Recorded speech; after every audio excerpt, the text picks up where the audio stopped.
Hello' students, আজি উচ্চতৰ মাধ্যমিক এডুকেশ্যন বিষয়ৰ পৰীক্ষা আছিলে আৰু সমাপ্ত হৈছে। ইতিমধ্যে প্ৰশ্ন কাকতখন আমি আলোচনা কৰিবলৈ আগবাঢ়িছোঁ সময় নষ্ট নকৰাকৈ। প্ৰথম প্ৰশ্ন আছিলে, গুৱাহাটী বিশ্ববিদ্যালয় স্থাপন কিমান চনত হৈছিলে?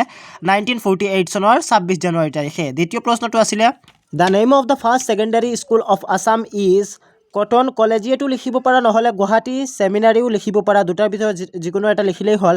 তৃতীয় প্ৰশ্নটো আছিলে, দ্য ৱৰ্ল্ড পপুলেশ্যন ডে, বিশ্ব জনসংখ্যা দিৱস 11 জুলাই। তাৰ পাছৰটো হ'ল ঐচ্ছিক বা ভলেণ্টিয়াৰী এটেনশ্যন।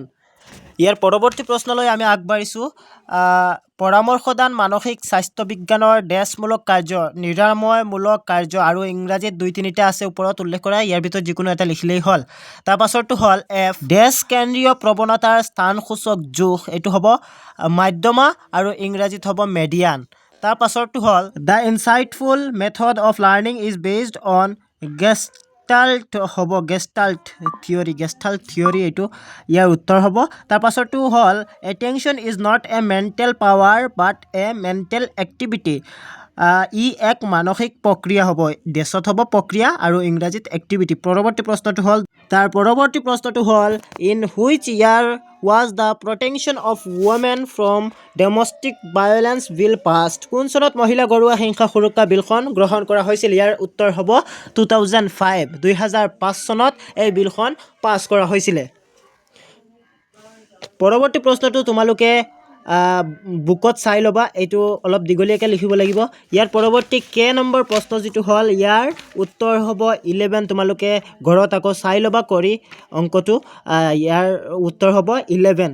তাৰ পৰৱৰ্তী প্ৰশ্নটো হ'ল, 1952-53 চনত মাধ্যমিক শিক্ষা আয়োগৰ সভাপতি কোন আছিল? যথেষ্ট সহজ এটা প্ৰশ্ন, স্বামী মুডালিয়াৰ। আৰু পৰৱৰ্তী এমৰ উত্তৰ হ'ব অপাৰেশ্যন ব্লেকবৰ্ড। ইয়াৰ পৰৱৰ্তী কুৱেশ্যন নম্বৰ এমৰ আচৰণৰ পৰিৱৰ্তন লিখিব পাৰা তোমালোকে, কৰ্মক্ষমতাৰ পৰিৱৰ্তন, এইবোৰ লিখিব পাৰা। তাৰপাছত নম্বৰ হ'ল অনুকৰণ পদ্ধতি, এইটো ইংৰাজী তোমালোকে চাই ল'বা। ইয়াৰ পৰৱৰ্তী প্ৰশ্নটো হ'ল, what does the Greek term hygiene mean, Greek শব্দ হাইজিন শব্দৰ অৰ্থটো কি? ইয়াৰ অসমীয়া অৰ্থ হ'ব স্বাস্থ্যৰ কলা বা বিধি, আৰু ইংৰাজীত the art of health or healthy. বহুতকেইটা অৰ্থ আছে, তোমালোকে বুকত চাই ল'বা।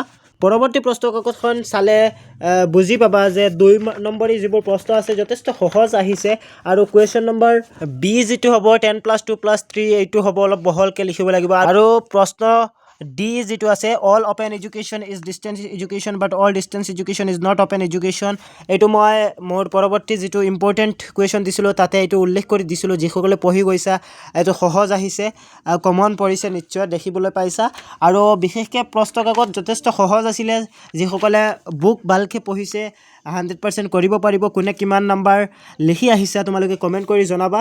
আৰু বিশেষকৈ প্ৰশ্ন কাকতখন যথেষ্ট সহজ দেখিবলৈ পোৱা গৈছে নিশ্চয়কৈ। ভিডিঅ'টো তোমালোকে লাইক কমেণ্ট শ্বেয়াৰ কৰিবলৈ নাপাহৰিবা।